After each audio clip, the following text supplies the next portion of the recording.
बिस्मिल्लाहिर्रहमानिर्रहीम, अस्सलाम वालेकुम जी। मैं नजमुल हसन बाजवा हूं। नाज़रीन कराम, काजी फाइज ईसा की अदालत से आखिर बहुत बड़ा हुक्मनामा जारी हो चुका है। मतलब जो उनसे एक्सपेक्ट किया जा रहा था, जो उनसे एक्सपेक्टेशंस थी, जब से वो आए हैं, शायद पहला ऐसा हुक्मनामा उन्होंने जारी किया है कि जिसे ये कहा जा सकता है कि अब शायद वो आइन की बहाली और पाकिस्तान के अंदर जो एक आइनी निज़ाम जिसको उधेड़ कर रख दिया गया है, उसको रिकवर करने के लिए, उसको दोबारा से बहाल करने के लिए शायद पहला हुक्मनामा जो है वो बड़ा हुक्मनामा आज जारी हुआ है। इस हुक्मनामे से तहरीक इंसाफ क्यों एक दूसरे को मुबारकबादें दे रहे हैं, तहरीक इंसाफ के लोग क्यों खुश हैं, और ये इसे क्यों कहा जा रहा है कि इमरान खान की शायद सबसे बड़ी ख्वाहिश जो है ना वो पूरी होने जा रही है, आज की वीडियो में मैं आपको नाज़रीन कराम यही बताने जा रहा हूं। इमरान खान के लिए ये बहुत बड़ा हुक्मनामा है। शायद मैं तो इसे यही कहूंगा कि काजी फाइज ईसा की अदालत ने इमरान खान की सुन ली है, क्योंकि इमरान खान ये नहीं चाहता है कि उसे जेल से बाहर निकाल लिया जाए। इमरान खान ये नहीं चाहता है कि उसको कोई फेवर दी जाए। इमरान खान ये नहीं चाहता है कि उसके मुकदमात को खत्म कर दिया जाए या उसके मुकदमात को माफ कर दिया जाए। इमरान खान की ख्वाहिश एक है कि इस मुल्क के अंदर फ्री एंड फेयर इलेक्शंस करवाए जाएं, और जो इस मुल्क का असल जिसे अवाम लेकर आना चाहती है, जिसे अवाम हुक्मरान बनाना चाहती है, वो आए और वो पाकिस्तान के ऊपर जो है ना वो पाकिस्तान की कुर्सी वज़ीर आज़म के ऊपर बैठे और पाकिस्तान के निज़ाम को बेहतर करने के लिए अपनी कोशिश करें। ये सबसे बड़ी इमरान खान की ख्वाहिश है। नाज़रीन कराम, आज के हुक्मनामे में ये सबसे बड़ी ख्वाहिश पूरी होती हुई नजर आ रही है। ये बड़ा अनएक्सपेक्टेड है। आज अदालत के अंदर क्या हुआ, क्यों फौरी तौर पर उसी वक्त हुक्मनामा लिखवाया गया, आर्टिकल 6 किस किस के ऊपर लगाने की बात हो रही है, किसके ऊपर अब गद्दारी के मुकदमे दर्ज होंगे, कौन कौन है जो कि पिछले लंबे अरसे से जिनकी रस्सियां दराज हुई थी, आज उनको जो है ना वो काबू किया गया है, किसके ऊपर जो है ना ये कड़ा पहरा आने वाला है, काजी साहब ने अपने हुक्म में क्या लिखवाया, ये सारी चीजें नाज़रीन कराम मैं आपके सामने डिस्कस करने वाला हूं। लेकिन सबसे पहले मैं आपके सामने रखना चाहता हूं इससे पिछली खबर जो मैंने आपको दी थी, और मैंने बताया था कि आज के दिन एक बड़ा जो है ना वो ब्रेक थ्रू हो सकता है, और वो ब्रेक थ्रू होना था इस्लामाबाद हाई कोर्ट से। उसमें मेरे पास एक अपडेट है, मैं वो जल्दी से आपको अपडेट देके इसके बाद ये फौरी इस खबर पे आता हूं जो आज की सबसे बड़ी खबर है। मैंने आपको बताया था नाज़रीन कराम कि आज लिंक्स पूछे जाएंगे साइफर अदालत के, साइफर जज की जो है वो तैनाती कैसे हुई, विफाकी काबीना ने मंजूरी दी या नहीं दी, विफाकी हुकूमत क्या इस किसी को पिक एंड चूज कर सकती है, क्या चीफ जस्टिस से पूछा गया, फला फला फला इस तरह के, और कोई एक लिंक भी मिसिंग हुआ तो ये ट्रायल भी रुक सकता है और इमरान खान की रिहाई भी हो सकती है। ऑब्वियसली पिछली समाअत के अंदर हमने ये देखा कि जजेस इससे बड़े जो है ना वो मुतासिर लग रहे थे, तो मैंने कहा था कि ये हो सकता है। लेकिन पाकिस्तान के अंदर देखिए, कानून के जब नजर आ रहा होता है कि कानून के मुताबिक किसी को रिलीफ मिलता है तो फिर अनहोनियां हुआ करती हैं। आज इसी तरह की एक अनहोनी हुआ ये कि जज अबुल हुस्नात जुल्करनैन की तैनाती और ओपन ट्रायल के खिलाफ इमरान खान की सिंगल बेंच के खिलाफ अपील पर जस्टिस मियां गुल हसन औरंगजेब और जस्टिस अरबाब मोहम्मद ताहिर ने 31 अक्टूबर की समाअत का ऑर्डर जारी किया, और उसके बाद अरबाब मोहम्मद ताहिर ने इजाफी नोट लिखा कि मैं 31 अक्टूबर यानी कि ऑर्डर ऑफ द डे से इत्तफाक करता हूं, लेकिन बेंच से अलग हो रहा हूं, जिससे जस्टिस मियां गुल हसन औरंगजेब ने लिखा, इजाफी नोट में लिखा कि ये उन्होंने कहा कि जनाब ये इजाफी नोट जो है वो सेल्फ एक्सप्लेनेटरी है, यानी कि जो जस्टिस अरबाब मोहम्मद ताहिर हैं वो इस बेंच से अलग हो गए। तो वो जो शायद वो जो बहुत बड़ा रिलीफ इमरान खान को मिल सकता था, वो अब थोड़ा सा जो है ना वो काम रुकता हुआ नजर आ रहा है। बहरहाल इसके ऊपर जस्टिस मियां गुल हसन औरंगजेब बहुत अच्छी समाअत कर रहे हैं। उन्होंने ओपन ट्रायल के ऊपर जो है ना वो रिमार्क्स दिए कि जनाब अब ये देखिए कि ये 2023 है, ये ओपननेस का दौर है, इसमें आप जेल के अंदर, पिंजरे के अंदर डाल के किसी को ट्रायल नहीं कर सकते हैं, इस तरह से मुमकिन नहीं है। तो नजर ये आ रहा है कि शायद जस्टिस मियां गुल हसन औरंगजेब अब शायद कोई ना कोई रिलीफ जो है वो दे दें, और कोई रिलीफ ये कोई पर्सनल जाती रिलीफ नहीं है, ये कानून के मुताबिक जो इमरान खान की जो है ना वो राइट है। होना तो ये चाहिए था कि आज ये बेंच जो है ना वो फैसला करता, स्टे देता उसके ऊपर, और आज इमरान खान की जो है ना वो रिहाई मुमकिन हो पाती।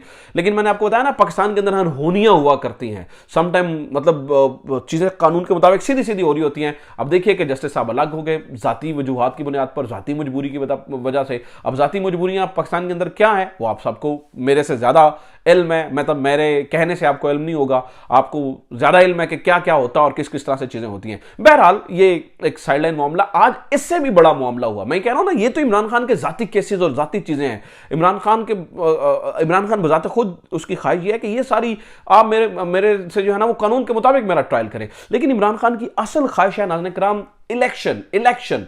तो आज अनएक्सपेक्टेडली हुआ क्या कि जस्टिस काजी फाइज ईसा और जस्टिस अमीनुद्दीन खान और जस्टिस अतर मिनल्ला साहब की अदालत के अंदर यह केस लगा हुआ था। अब इसके अंदर जो चीज सबसे अनएक्सपेक्टेड हुई वो इस समात जो और इस समात के अंदर कुछ मोटी मोटी चीजें, वो मोटी मोटी चीजें मैं पहले आपको जो हुक्मनामा लिखवाया गया वो पढ़ के सुनाता हूं, फिर मैं आपके सामने तफसीलन समात रखूंगा कि समात के अंदर आप देखिएगा कि आर्टिकल 6 किसके ऊपर लगने की बात हो रही है और किस तरह से अब इलेक्शन आगे जाना जो है ना वो नामुमकिन नजर आते हैं, क्योंकि जस्टिस काजी फायज ईसा ने कह दिया जो आपने तारीख देनी है उससे एक दिन भी ऊपर, और हमसे बिल्कुल तौसीक ना की उम्मीद ना रखिएगा, और उससे एक दिन भी ऊपर नहीं जाएगा। तो यानी कि इसका मतलब है कि इलेक्शंस तो हो रहे हैं। अब ये जो एक था ना ज़हन में कि इलेक्शंस ही नहीं हो रहे, इलेक्शंस ही नहीं हो रहे, आज की समाज से वाज़ेह हो गया कि इलेक्शंस तो हो रहे हैं। जो हुक्मनामा लिखवाया गया है और कुछ लूप होल्स भी हैं इसके अंदर, कुछ चीजों को उन्हें नहीं छेड़ना चाहिए था, उसको भी छोड़ा है। लेकिन सबसे पहले आप हुक्मनामा सुनिए। गुज़िश्ता समात पर इलेक्शन कमीशन और विफाक को नोटिस जारी किए गए थे। इलेक्शन कमीशन के मुताबिक हल्का बंदियों का अमल जारी रहे। हल्का बंदियों का अमल 30 नवंबर 2023 को मुकम्मल हो गया। 5 दिसंबर को हल्का बंदियों की हतमी शक्ल दे दी जाएगी। इलेक्शन से मुतालिक तमाम मराहिल 29 जनवरी 2024 तक मुकम्मल होंगे। इलेक्शन कमीशन के वकील ने अवाम की ज्यादा से ज्यादा शिरकत के लिए इतवार का दिन तजवीज़ किया। इलेक्शन कमीशन आज ही सदर ममलिकत से मुशावरत करे। इलेक्शन कमीशन सदर से मुलाकात के बाद आम इंतखाबात की तारीख का तयन करे। अटॉर्नी जनरल सदर ममलिकत के साथ इलेक्शन कमीशन की मुलाकात का एहतमाम करें। अटॉर्नी जनरल सदर ममलिकत को गुज़िश्ता और आज की समात का हुक्मनामा फराहम करें। उम्मीद करते हैं कि इंतखाबात की तारीख का तयन का मामला तय पा जाएगा। और कल नाज़रीन किराम ये भी कहा गया है जी, कल जो है ना वो इस मामले में अदालत को बताना भी है, तो इंतखाबात की तारीख का तयन करके कल अदालत को आगाह किया जाए। मतलब ये हुक्मनामा लिखवाया गया है कि आज आपने इलेक्शन की तारीख का ऐलान करना है। वैसे भी आज अदालत के अंदर खड़े होकर जो वकील इलेक्शन कमीशन है उन्होंने कह दिया कि जनाब हम 11 फरवरी को जो है ना वो इंतखाबात करवा देंगे, 11 फरवरी को जो है ना वो इंतखाबात हो जाएंगे। अब नाज़रीन किराम मसला ये है कि इतने कम अरसे के अंदर अगर आप किसी जमात को बैन करना चाहते हैं तो फिर वो नामुमकिनात में से नजर आता है। लेकिन पाकिस्तान में आपको पता है कोई भी चीज़ नामुमकिन नहीं होती है। कानून की जो नोक है, वो कानून जो है ना वो उसे कहा मोमबत्ती की नोक से भी ज़्यादा जो है ना वो यहाँ पे नर्म है।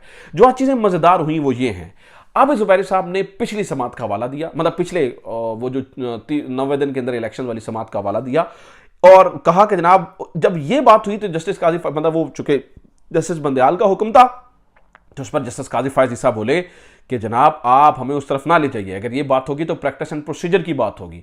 तो इस पर आबिद ज़ुबैरी साहब ने कहा कि जनाब प्रैक्टिस एंड प्रोसीजर तो जो है ना वो 21 को आया है, ये फैसला 14 को आया। तो उन्होंने कहा नहीं, तफसीली फैसला तो जो है ना वो अगस्त में आया ना। तो इसके ऊपर आबिद ज़ुबैरी साहब ने कहा जनाब आपका अपना हुक्मनामा है कि शॉर्ट ऑर्डर ही अदालती हुक्म होता है, जो शॉर्ट ऑर्डर दे दिया जाता है वही अदालती हुक्म होता है। तो अब प्रैक्टिस एंड प्रोसीजर की तरफ यहां पर काजी फायज ईसा साहब जो है ना वो लाजवाब हो गए।